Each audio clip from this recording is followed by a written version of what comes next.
Olá, meu nome é Sérgio Xavier e hoje a gente vai falar de transformador.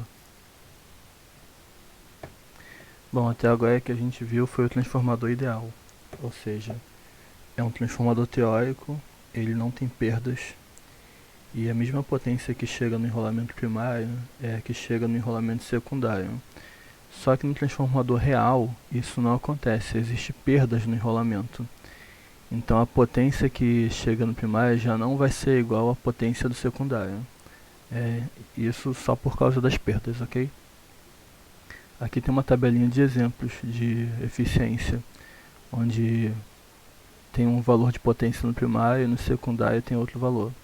E aqui é o rendimento desse transformador com base na comparação dessas duas potências. Bom, os transformadores são construídos para serem máquinas eficientes. Então a eficiência deles está em torno de 96 a 99. Então é uma eficiência bem elevada. Entretanto, eles não estão livres dessas perdas.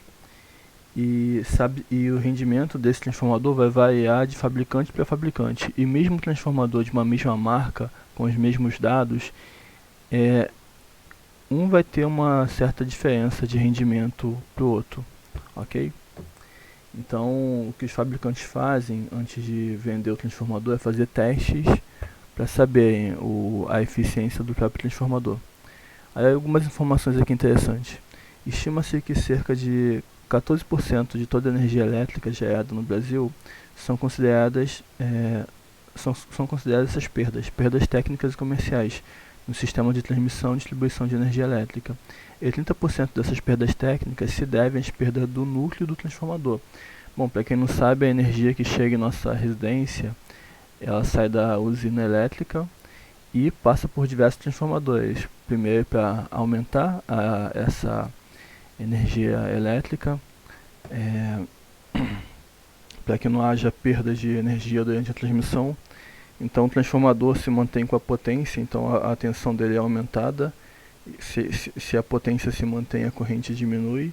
E desse jeito não há perdas até essa energia chegar em nossa residência. Porém essa tensão é muito alta e quando ela vai chegando próximo à residência, vai encontrando outros transformadores até diminuir essa tensão elétrica. Então no meio do caminho, essa energia passa por transformador, só que o próprio transformador ele não é uma máquina perfeita, ele tem pequenas perdas. Então ele vai gerar uma pequena perda da energia até ela chegar em nossa residência.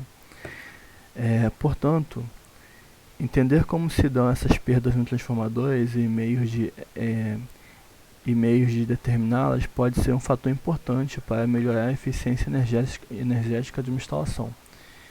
Então a gente vai ver hoje essas perdas, ok?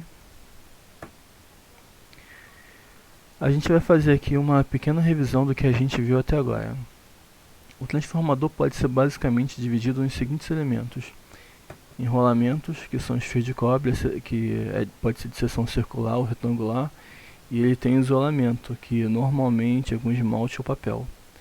O núcleo do transformador, que é constituído, esse núcleo ele é feito de um material ferromagnético, e esse material ferromagnético ele é composto de diversas chapas.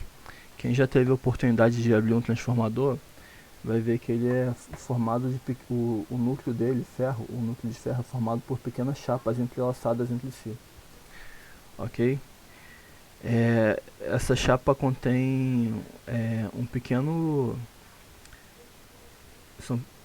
essas chapas são isoladas, contém silício em sua composição, ou seja, ela é feita de silício. Mais tarde a gente vai ver por quê. E deve proporcionar uma boa característica de perdas de perdas de eficiência, ou seja, a construção desse material de silício torna a eficiência da condução elétrica boa. Bom, um transformador também real tem um tanque de refrigeração. Normalmente é um óleo que tem lá para deixar a máquina refrigerada, até porque o aquecimento provoca perdas também pelo efeito Joule. E Tem outros acessórios também que não tem a ver com o funcionamento do transformador, como os terminais de bucha, parafuso, sensores, radiadores, etc. Ok? Quando eu falo não tem a ver com funcionamento, é um funcionamento lá bem basicão de como o transformador funciona, que é aquela relação da lei de Lenz e da lei de Faraday. Aqui tem um exemplo de um transformador visto por dentro e por fora, ok? Um transformador trifásico. Outro transformador, bem grandão dessa vez. Aqui a gente não tem o valor de potência dele. Outro transformador. Aqui tem o óleo de refrigeração dele, aqui tem as buchas, ok? Essas são buchas isoladoras. Outro transformador.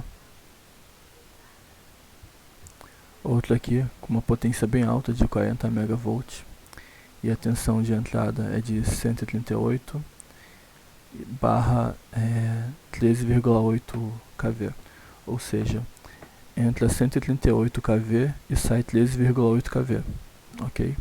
Lembrando que o transformador ele funciona como um abaixador ou elevador de tensão. Bom, aqui é aquele resumo de um transformador didático que a gente já viu, ok? Aqui é um núcleo de ferro. Aqui a gente tem o enrolamento primário, enrolamento secundário. Isso aqui é uma resistência fictícia, que na verdade ela está representando a resistência do fio, tá? Esse resistor não existe. Esse resistor aqui é só para representar que esse fio tem uma resistência. Não sei se vocês lembram, a gente viu em eletricidade 1 que a bitola do fio, a seção transversal dele, ela vai influenciar na resistência. Deixa eu ver se eu consigo mostrar aqui para vocês.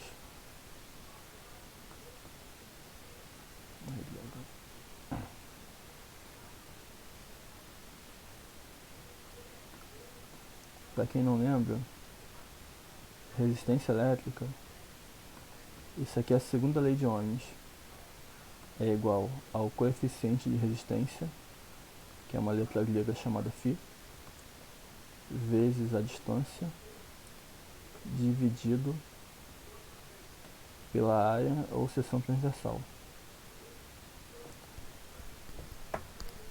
Ou seja, o que a gente sabe aqui, o que a gente conclui disso daqui?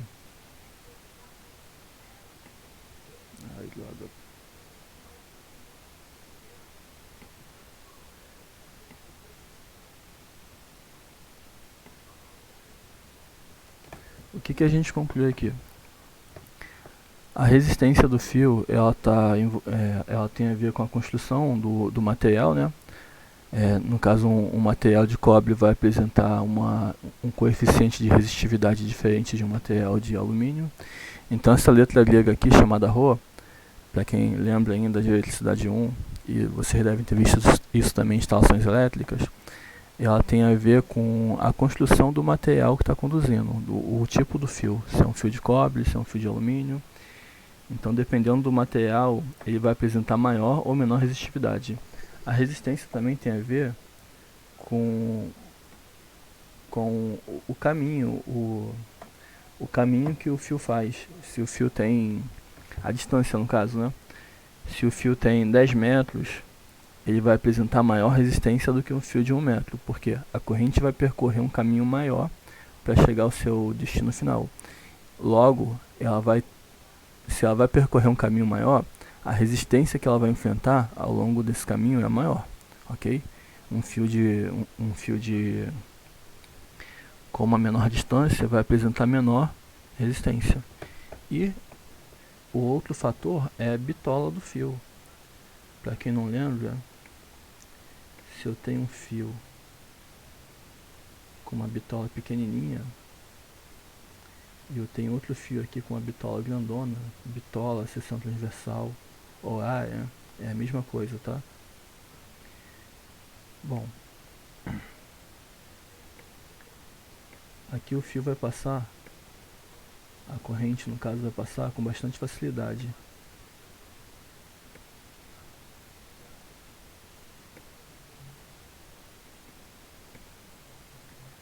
Já aqui embaixo, nesse fio com a bitola menor, a corrente vai passar aqui com dificuldade, ok? Então, a seção transversal, a seção nominal do fio, ela vai apresentar menor ou maior resistência. Então esse resistor aqui é um resistor fictício, ele nada mais está fazendo do que representar a resistência do fio, ok? Então eu tenho aqui a resistência do enrolamento primário, resistência do enrolamento secundário. Beleza, deixa eu tirar isso daqui.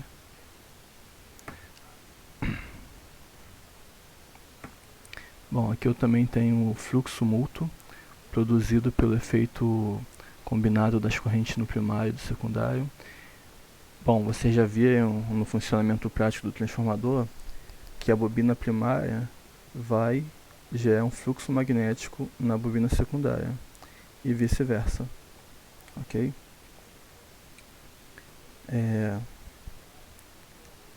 Esse aqui é o fluxo de dispersão do primário. O que é fluxo de dispersão? Bom,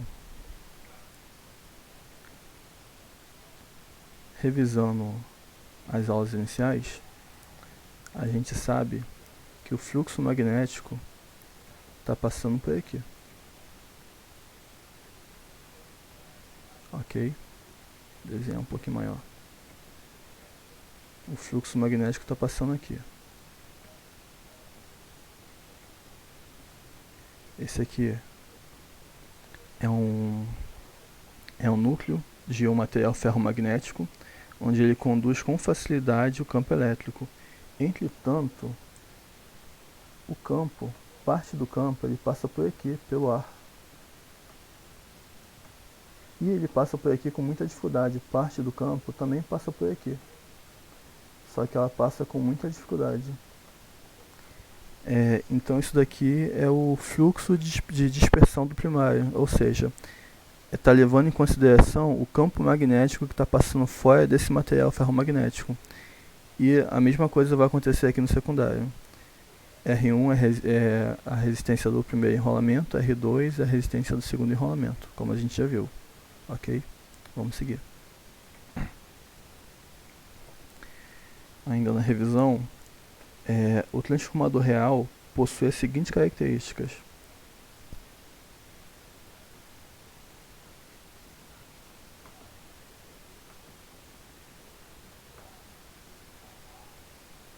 Bom, tem resistência nos enrolamentos, não são desprezíveis, ok? Ou seja, elas vão causar uma pequena interferência aí.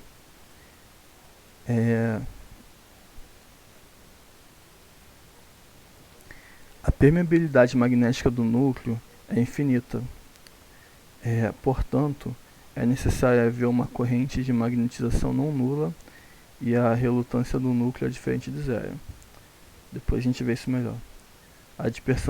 Tem dispersão no fluxo magnético, como a gente já viu, e a perda do núcleo por correntes parasitas. E também de estérese, que a gente vai ver mais tarde o que é isso.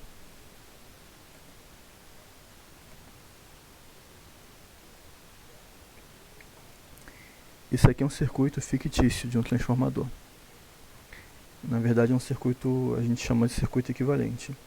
É uma forma de representar o transformador eletricamente. A gente já viu na primeira parte, nas primeiras aulas, que o transformador ideal é representado dessa forma, né? Eu teria aqui um transformador, aqui eu tenho enrolamento, aqui eu tenho outro enrolamento. Essa bobina vai gerar um campo magnético na outra bobina e essa daqui vai gerar tensão em suas extremidades. Ok. Só que o que temos aqui nesse circuito é a representação elétrica de um circuito equivalente de um transformador real. Ou seja, eu vou ter aqui o resistor 1, que na verdade não é um resistor, mas é uma resistência que está representando a resistência elétrica do fio, do enrolamento. tenho aqui a resistência do segundo enrolamento, ok. E eu tenho aqui a reatância de dispersão do primário, ou seja, está falando daquele campo magnético que está passando pelo ar, ao invés de estar passando pelo material ferromagnético. Tenho a mesma coisa aqui no secundário, ok. E tenho aqui o RC, que é um resistor fictício que representa as perdas do núcleo, que é esse daqui, ok? E tenho também a minha reatância de magnetização. A gente vai ver mais pra frente cada item desse daqui, tá bom? Mas já adiantando, a reatância de magnetização é um campo magnético que vai ser gerado do núcleo que vai se opor ao campo magnético da bobina. Ou seja, ele vai dificultar então a geração do campo magnético da bobina. Daqui a pouco a gente vê isso melhor. Perdas elétricas no transformador. Bom, as perdas são devidas à corrente de carga. Para quem não lembra, essa pequena fórmula aqui, na verdade é R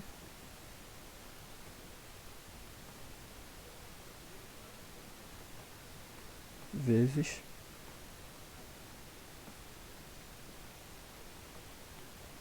I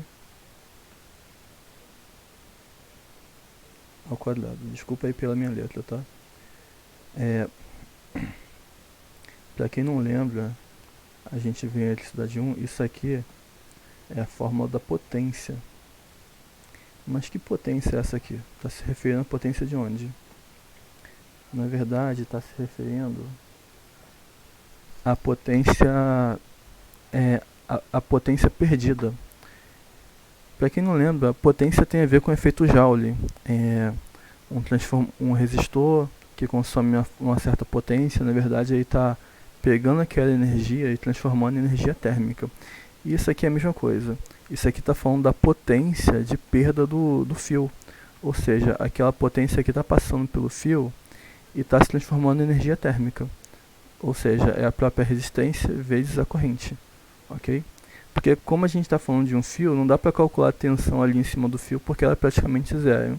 Então a gente faz essa conta da potência ali que está sendo consumida e perdida e transformada em calor através dessa fórmula aqui, que é a resistência do fio vezes a corrente, vezes o quadrado da corrente que está passando pelo fio. Ok? Bom, eu tenho também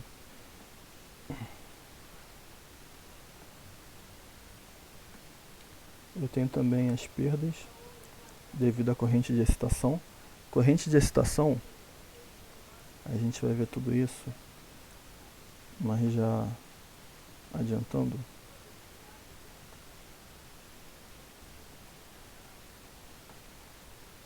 Aqui eu tenho o transformador.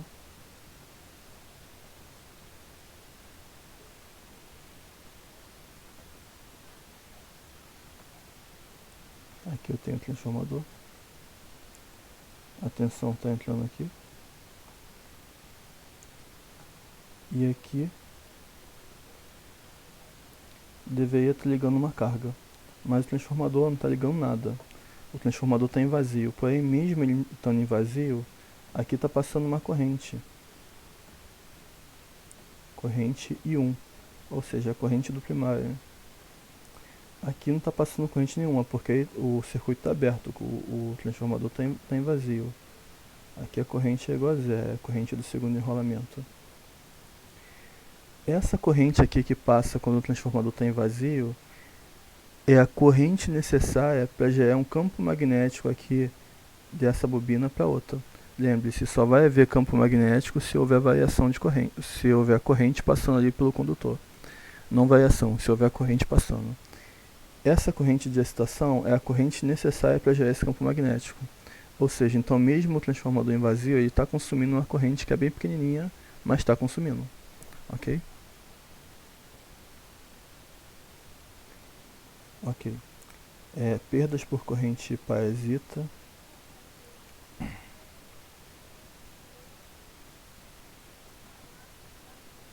A outra. Perdas por corrente parasitas devido ao fluxo de dispersão, que é o que a gente já viu, tá? Tem mais a ver com a corrente de Foucault, que a gente vai ver daqui a pouco. Aí depois, essas daqui são as perdas no circuito elétrico. Aí depois tem as perdas que tem mais a ver com a magnetização. Perda por estese, a gente vai ver o que é estese daqui a pouco. Perdas por correntes parasitas, que é a corrente de Foucault no núcleo. Perda por dispersão das correntes parasitas no núcleo por meio dos grampos e parafusos, etc. Ou seja, a construção física e geométrica do transformador vai influenciar também nas perdas eletromagnéticas, ok? Vamos lá. Perdas no circuito elétricos. Aí mesma coisa. A perda é a resistência do fio vezes o quadrado da corrente. E isso acontece devido à corrente de carga. Aí como reduzir? Como reduzir essas perdas devido à corrente de carga? Uma da solução é aumentar o fator de potência das cargas. Ou seja, o que seria aumentar o fator de potência das cargas? Vocês já devem saber essa altura do campeonato, acredito eu. Já devem conhecer essa fórmula aqui. Como é que eu escrevo maior aqui?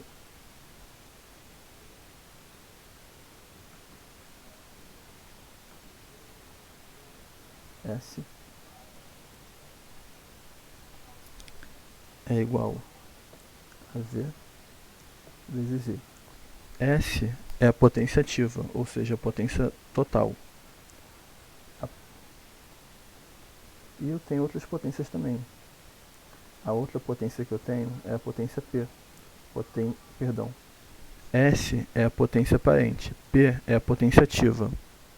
A potência aparente S é aquela potência que chega por completo na residência. A potência ativa, aqui eu estou falando de corrente alternada, tá? Para corrente contínua isso não funciona. Para corrente contínua eu não tenho esse S aqui. Não tenho potência aparente, só tenho potência ativa. Em corrente alternada eu tenho potência ativa, potência aparente e potência reativa. A potência aparente é a potência total, que está chegando na residência, está chegando no circuito. A potência ativa é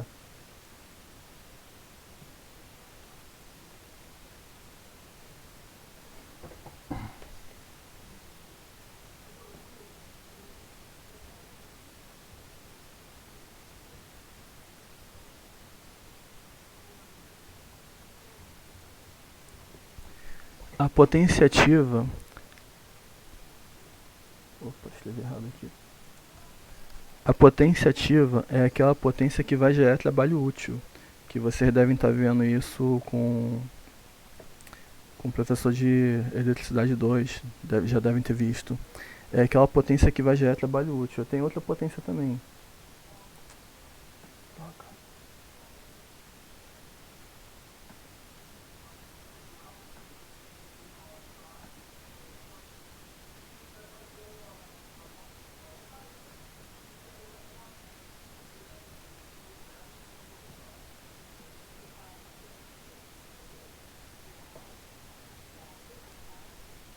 A outra potência é a potência reativa. Para quem não lembra, a potência reativa é aquela potência que é responsável pelo campo magnético, campo eletromagnético, tanto do capacitor quanto do indutor, capacitor ou bobina. Então, a potência ativa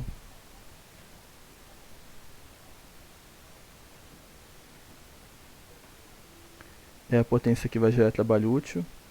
Essa daqui é a potência responsável pelo campo magnético do indutor ou do capacitor. E essa potência aqui, a potência aparente, é a potência total, ok? Então, o que ele está falando aqui?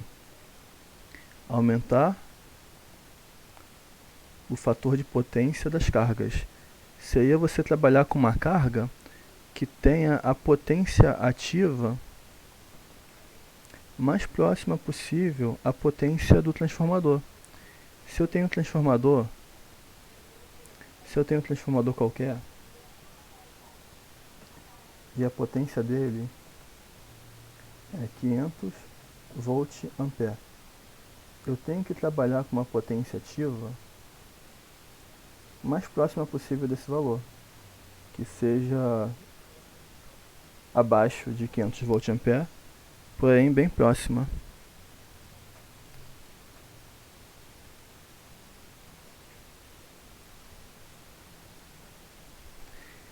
Então, nesse caso, a potência que está chegando no transformador está sendo quase toda sendo transformada em uma potência que está gerando trabalho útil, porque a potência que gera trabalho útil é a potência ativa. Ou seja, eu estou consumindo toda a potência que está chegando, eu não estou perdendo nada. Isso diminui as perdas do transformador. Existem modos de fazer essa correção, que você vê em eletricidade 2, como corrigir o fator de potência do transformador, de motor e coisas assim, ok? Mas é basicamente isso aqui.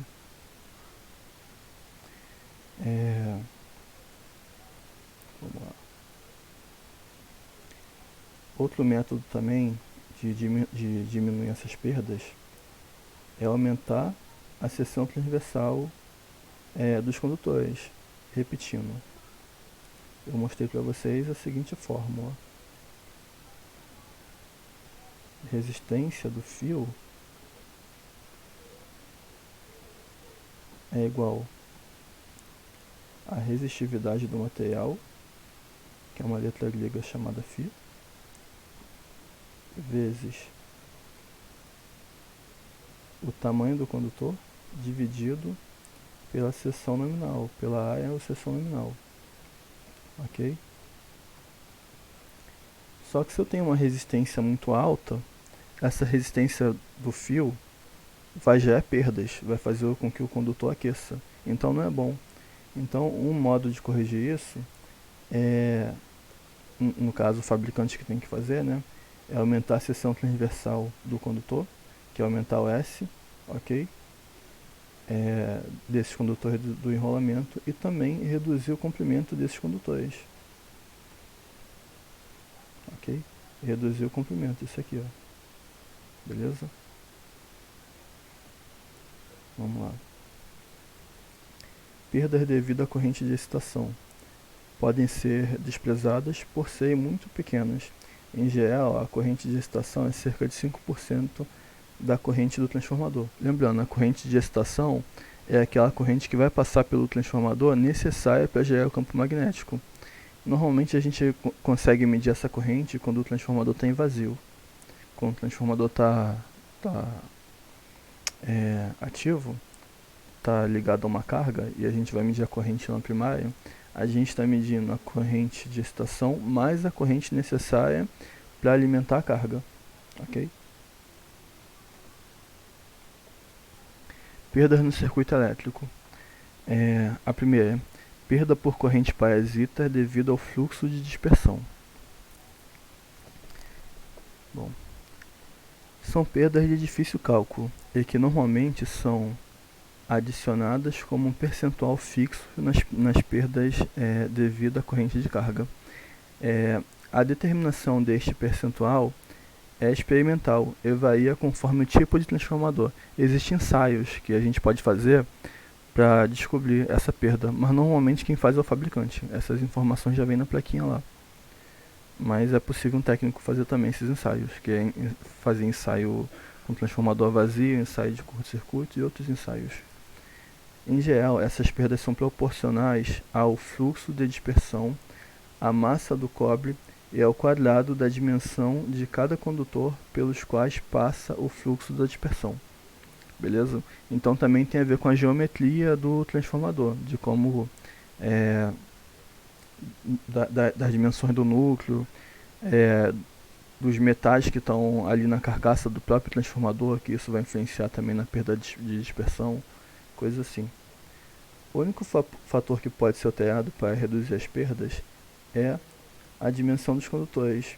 Então pode-se reduzir a dimensão subdividindo os condutores e isolando uns dos outros. No caso é isolar bem o condutor, né? Ter um fio menor possível, como a gente viu ali. Aumentar a bitola e deixar isolar bem um do outro. Beleza? Vamos seguir. A outra perda é a perda por esterese. O que é esterese? Vocês já devem ter estudado em máquinas não, em outra disciplina, sobre a corrente de partida do motor. Quando o motor está parado, ele tem aquele movimento de sair da inércia e nesse momento a corrente do motor, ela vai lá em cima, ela faz um movimento assim, bem alto, que é a corrente de partida, e depois se estabiliza, volta para a corrente nominal. Bom, o transformador não está em movimento, ele não tem essa inércia. Porém, o que acontece aqui? Vocês já devem ter visto em máquinas 1, estudando eletromagnetismo, que quando o material ele é magnetizado, esse material tem uma memória de magnetização, ou seja, ele se torna um ímã permanente. Isso acontece também com o material ferromagnético do transformador. Então, quando eu ligo o transformador, eu estou magnetizando o transformador e deixo uma memória magnética ali, que tem mais a ver com a construção do material. Essa memória magnética, ela vai gerar um campo magnético que normalmente é reverso, ele é reverso ao meu campo. Então, no momento que eu ligo o transformador, que eu coloco carga nele, o que vai acontecer? O transformador ele vai ter um campo magnético em uma direção, que é o campo magnético que vem das bobinas. Isso tem a ver com as bobinas do transformador, o enrolamento dele. Porém, o próprio material ferromagnético ele tem uma memória magnética ali. Então, ele vai ter um campo magnético no sentido oposto. Esse campo magnético no sentido oposto vai anular o meu campo magnético. Então, isso aqui é perda por esterese. Ok? Ou seja, o campo magnético vai demorar um pouco mais para se estabilizar. É quase como esse efeito aqui que acontece no motor. Quando a gente liga o motor faz muita força para iniciar o seu movimento e depois ele estabiliza. Então, o que vai acontecer no transformador? No momento em que eu vou colocar carga, ele vai dar um pequeno pico, um pequeno salto de corrente até se ele para romper aquela barreira do campo magnético que está se opondo a ele. O campo magnético do enrolamento quer romper a barreira do campo magnético que é do próprio material do núcleo do transformador, e depois que ele rompe, ele vai se estabilizando. Beleza? O que eu tenho aqui em cima? Essa aqui é a minha curva do transformador. Ok? A curva magnética. O que eu tenho aqui? Aqui, bom, o campo magnético ele tem a ver com a corrente. Quanto maior a corrente, maior vai ser o campo magnético. Ou seja, quanto mais carga então eu vou colocando no meu transformador, ele vai consumindo mais corrente e o campo magnético vai aumentar.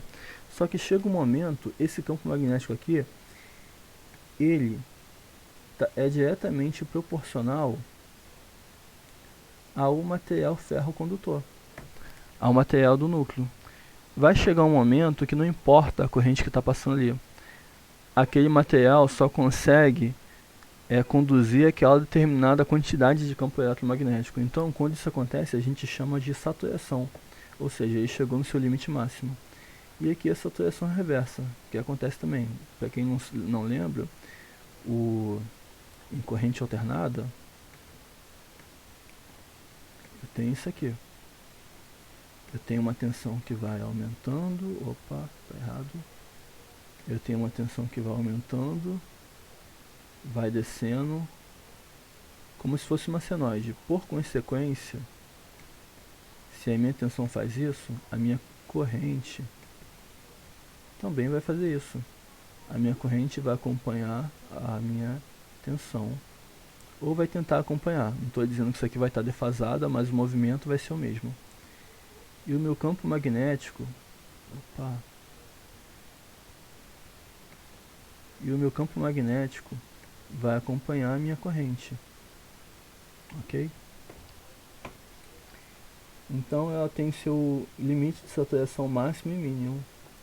Isso tem a ver com a própria dimensão do material ferrocondutor, que é ele que tem, ele é o responsável pela quantidade de fluxo magnético que está fluindo ali, que está circulando pelo próprio transformador. Está circulando aí por ele, né? Que passa por uma bobina, passa pela outra, beleza? Como eu já expliquei, já mandei vídeo para vocês no caso das aulas seguintes. Aqui é o meu transformador. Aqui é a minha bobina. Opa, cadê o certo? É esse aqui. Aqui é a minha bobina. Tá passando aqui. Aqui é a minha bobina. Aqui é a minha bobina primária. Aqui é a minha bobina secundária. O que eu tenho aqui? Eu tenho um campo magnético passando aqui, ó. Tá fluindo.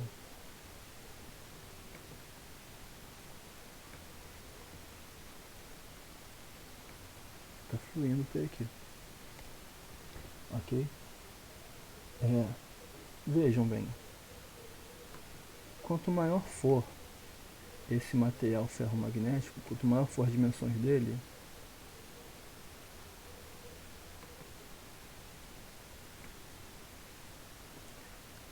mais facilidade o campo magnético vai ter de fluir por aqui. Isso aqui é campo magnético fluindo. Ele vai fluir aqui. Opa, tá errado o sentido. Ele vai fluir aqui com mais facilidade.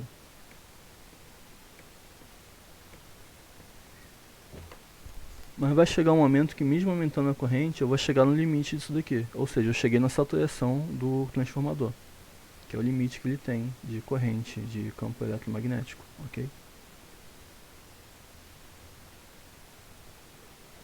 Bom, aqui tem uma equaçãozinha, não vou me prender a isso, mas ela explica basicamente isso aí que a gente já viu. Perdas por correntes parasitas, que são chamadas de corrente de Foucault. São correntes que circulam no material ferromagnético, provocando aquecimento, portanto, representam energia não transferida para a carga do transformador. Bom, vocês já sabem a essa altura que quando eu tenho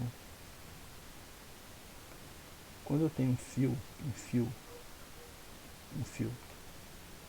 nesse fio está passando corrente elétrica,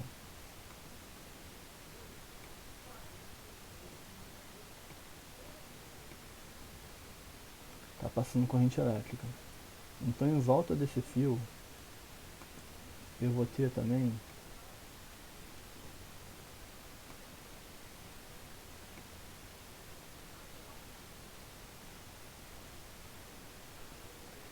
um campo eletromagnético. Beleza. Então o que a gente sabe?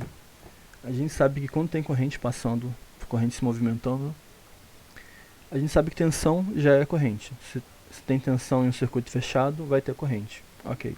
Se tem corrente circulando, ou seja, elétrons se movendo, vai ter um campo eletromagnético. Ok. Esse é o princípio. Aí a gente viu também pela lei de Lenz e pela lei de Faraday que se eu tenho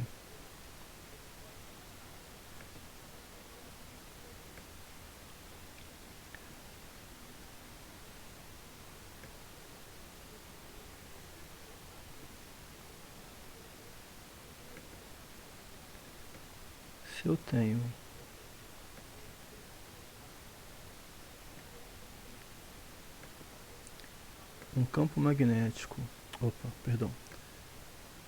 um campo magnético que está variando perto de uma bobina, aqui é a minha bobina,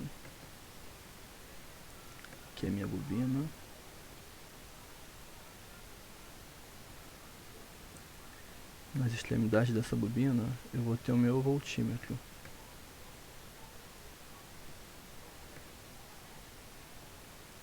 Tem um campo magnético aqui.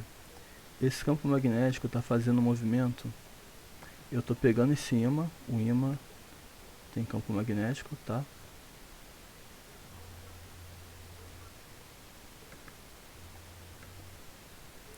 Eu estou fazendo aqui um movimento de vai e vem.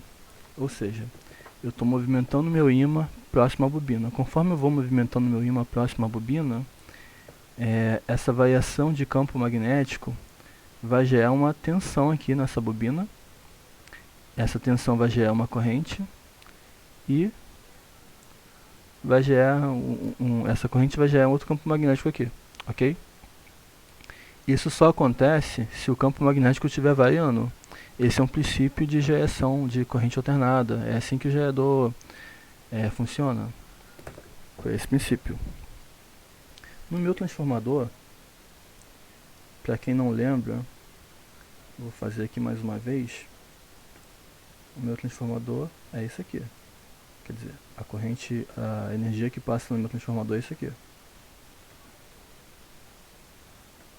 É uma corrente, uma tensão que sobe e desce, ok?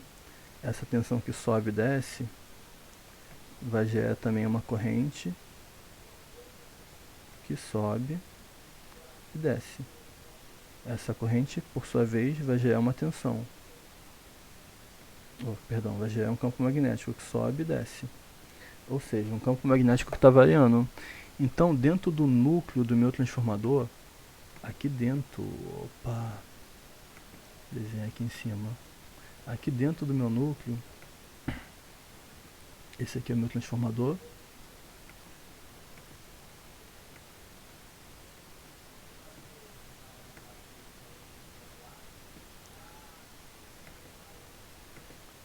Dentro do meu núcleo, eu tenho aqui um campo magnético e ele está fazendo esse movimento aqui, de vai e vem. Ele tem um sentido, né? Ele tem um suposto sentido, mas ele faz esse movimento de vai e vem. Então ele está variando aqui dentro. Ou seja, eu tenho um campo magnético que está variando dentro de um núcleo metálico, dentro de um núcleo de ferro magnético. Se eu tenho um campo magnético que está variando, ele está variando em um condutor, o que vai acontecer? Ele vai gerar tensão nesse condutor e essa tensão vai gerar corrente. E é isso que acontece aqui, ó. Esse campo magnético, ó, ele está para cima, ó, ele está para baixo. Ou seja, ele está variando aqui. Se ele está variando, ele vai gerar uma tensão aqui. Só que aqui está curto-circuitado, esse circuito já está fechado. Isso já é um curto-circuito. Então, como o circuito já está fechado, eu vou ter uma circulação de corrente aqui. Eu tenho uma circulação de corrente. Para quem não lembra da lei de Lenz, quando o meu campo magnético está variando, eu gero uma corrente e gero também um campo magnético em oposição. Então, essa minha corrente aqui, ela vai gerar um campo magnético que se opõe ao campo magnético do meu enrolamento. Então, só por estar circulando essa corrente aqui já é ruim, porque o campo magnético que está sendo gerado por essa corrente me atrapalha. Essa corrente aqui que está sendo gerada indevidamente é chamada de corrente de Foucault. Ou seja, ela é gerada no núcleo do material ferromagnético. E qual é a solução para a gente arrumar esse problema aqui? É bem simples. Bom, a gente vê isso no motor. Para quem já viu um motor, gaiola de esquilo, ele é todo cheio de ranhuras. E o transformador, o núcleo de ferro dele ele é laminado. Ou seja, ele é isso aqui. Quando a gente corta o núcleo de ferro, a gente vê isso. Um quadradinho. Aí tem um monte de laminazinhas aqui, ó, que elas estão entrelaçadas entre si.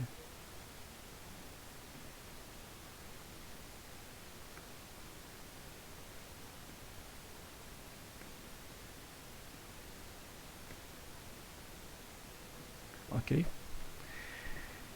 E o que que isso faz? Bom, ao invés da corrente circular todo aquele caminho, ela vai circular em cada barramento aqui. Isso, ou seja, ela não está circulando mais com facilidade. Eu diminuí o meu fluxo da corrente de Foucault aqui, que é o que está acontecendo aqui, ó. Ela só está circulando aqui nesse barramento. Aqui, só está circulando aqui nesse barramento. Então, ainda vai ter perdas, ainda vai ter corrente de Foucault ali, mas ela não vai ser tão alta. Cada barramento aqui um do outro, como é que ele chama? Usar um material ferromagnético de elevada resistividade, adição de pequena porcentagem de silício e aço. E bom, esse aqui é um núcleo laminado, ou seja, são lâminas que estão entrelaçadas entre si.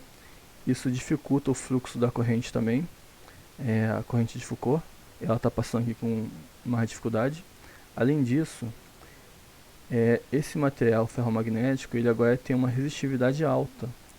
Se ele tem uma resistividade alta, a corrente vai passar ali com maior dificuldade ainda.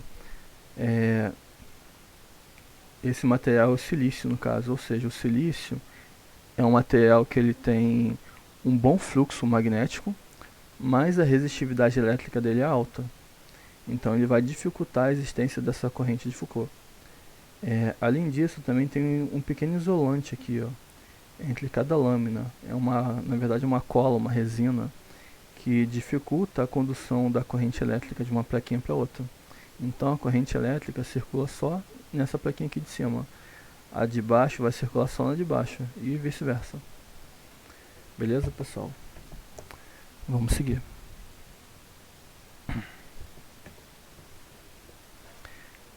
Bom, as outras perdas. Perdas por dispersão de corrente parasita no núcleo e no tanque. São perdas difíceis de ser determinada e usualmente admite-se adicionar uma porcentagem a perdas do núcleo e no cobre. Ou seja, isso aqui a gente só consegue descobrir através de testes do transformador, ok? Mas é um pouco difícil dimensionar tudo isso. E tem aqui a dissipação de calor, que quando o próprio transformador aquece, a gente tem aquela perda pelo efeito Joule, ok?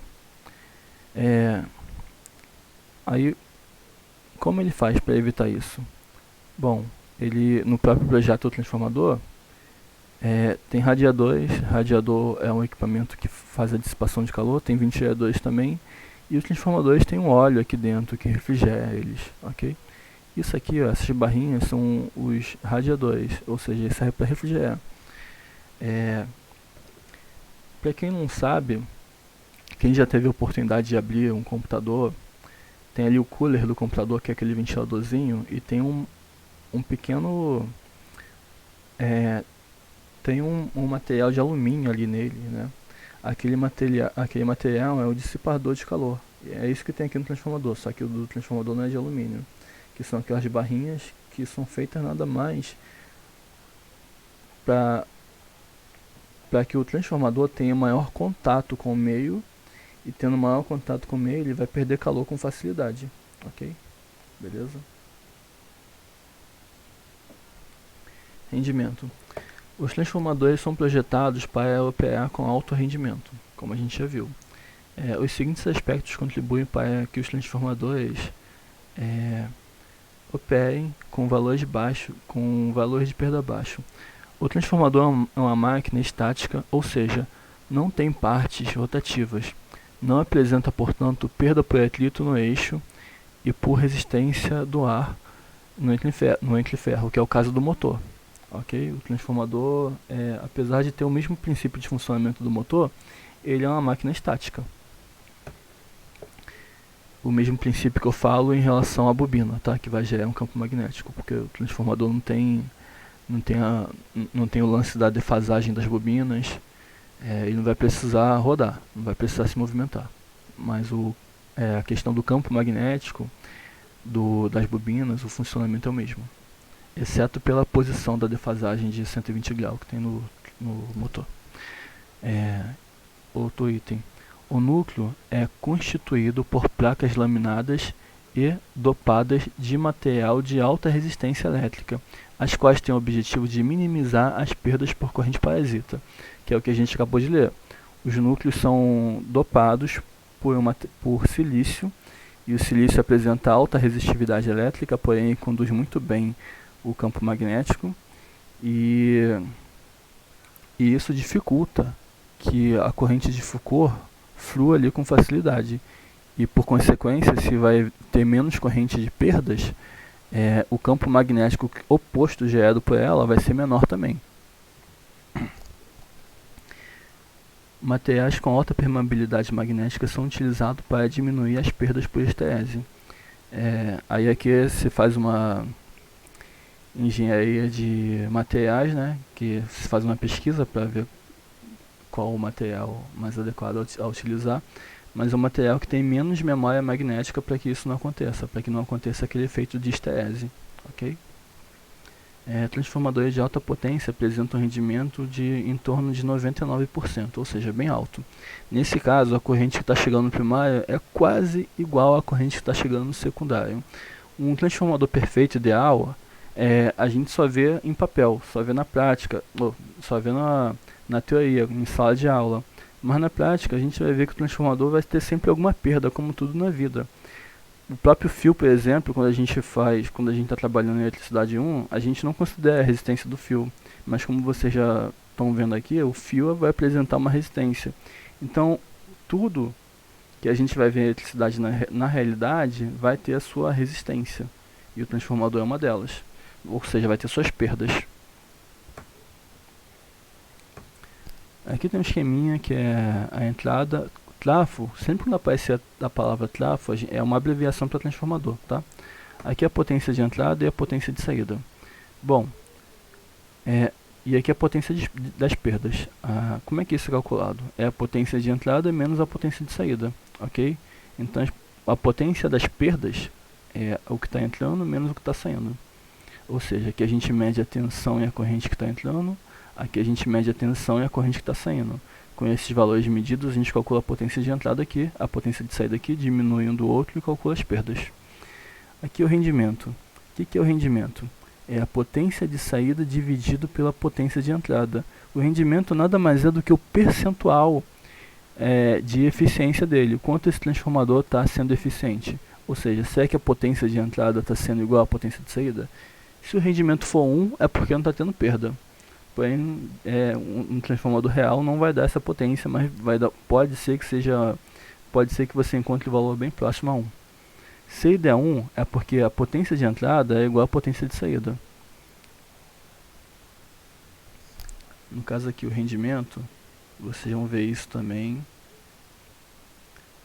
com o professor de mecânica de instalações. Opa, droga.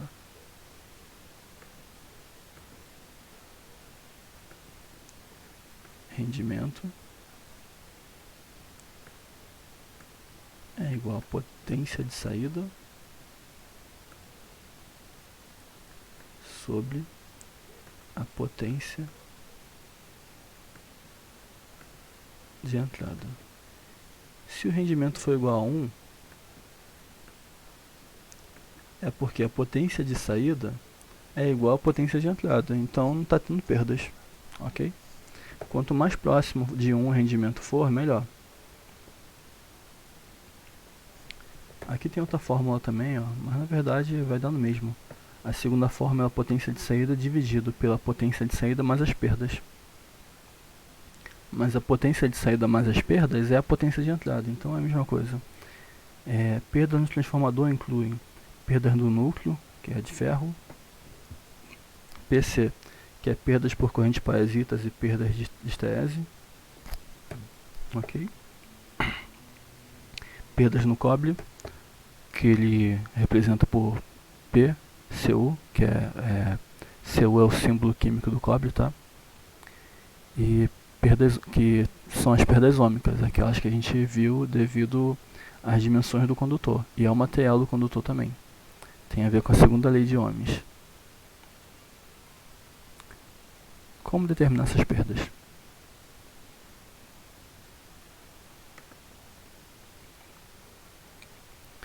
Bom, aqui tem um cálculo que ele faz, que são os ensaios, tá? Perdas no cobre. Na verdade, isso aqui é feito por ensaio. Tem ensaio de curto-circuito e ensaio de com circuito aberto, que ele vai testando, vai medindo a corrente que está entrando, a potência que está sendo consumida aqui, e com isso ele tem os valores. A potência que está sendo consumida aqui, ela vai, quando o circuito está aberto principalmente, ela vai mostrar o quanto que a resistência do material, do fio, está consumindo de corrente, ok? Bom, isso aqui eu não vou me atentar tanto, porque a gente não vai ver essa parte do cálculo. A gente vai ficar só na teoria, mas eu vou mostrar para vocês na próxima aula como é feito o ensaio, tá bom? Aqui é o rendimento, tá? Que é a potência de saída, que é aquele cálculo que eu mostrei para vocês lá no começo. A potência de saída do transformador pode ser obtida através, lembrando que essa aqui é a potência ativa, aquela potência que já é trabalho útil. E a potência de entrada é a mesma coisa, dividindo um pelo outro ele tem o rendimento.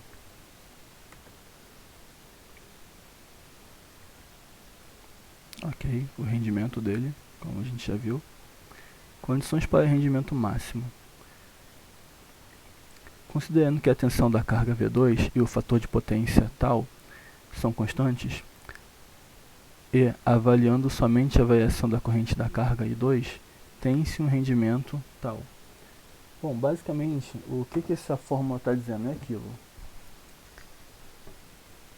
A potência da carga tem que ser o mais próximo possível àquela potência do transformador. Dessa forma, você vai estar utilizando o transformador ao máximo, ou seja, nesse caso, o valor de S, que é a minha corrente, a minha potência aparente, ela vai ser bem próxima à minha corrente ativa.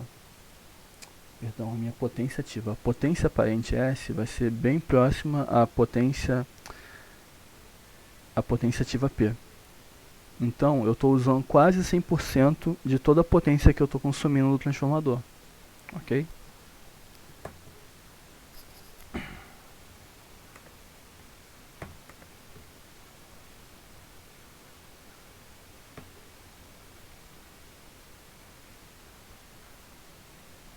Isso aqui é a continuação daquilo, tá?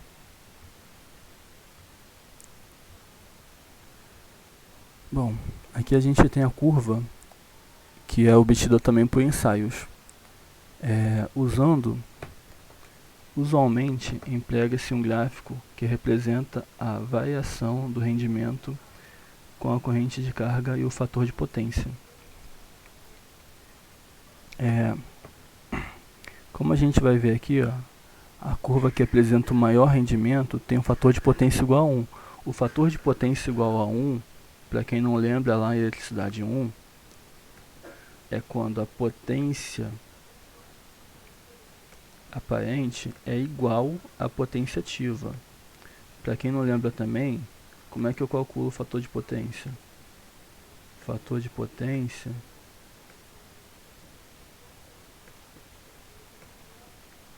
é igual à potência ativa sobre a potência aparente, ou seja, a potência que eu estou utilizando para gerar trabalho útil sobre o total que está chegando no meu sistema elétrico ali.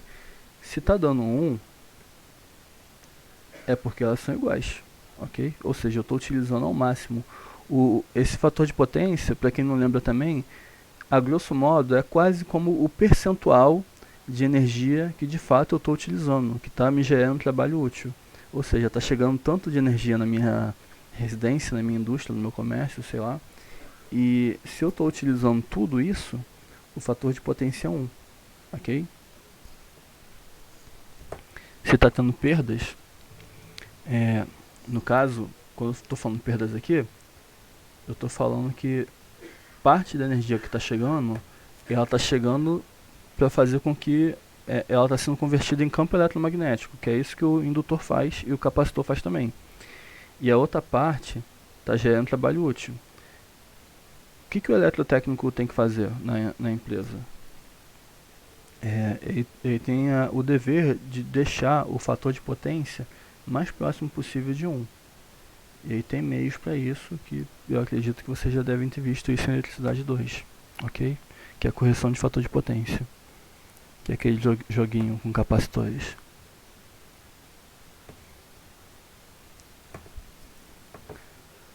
Bom, aqui ele ensina um método também de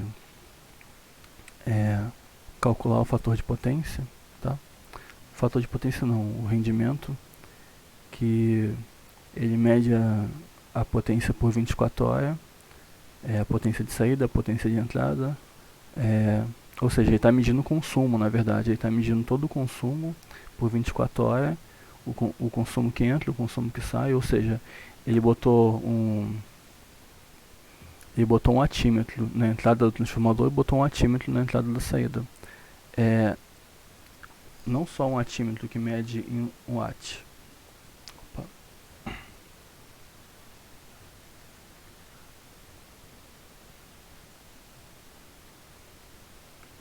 Basicamente, ele botou um medidor de energia que mede em watt-hora, que é a energia que a gente paga. Aí botou lá na saída, na entrada, e está comparando. É o mesmo cálculo que a gente vê com a potência, só que aqui em vez de potência ele está medindo com energia, dado em watt-hora, ok?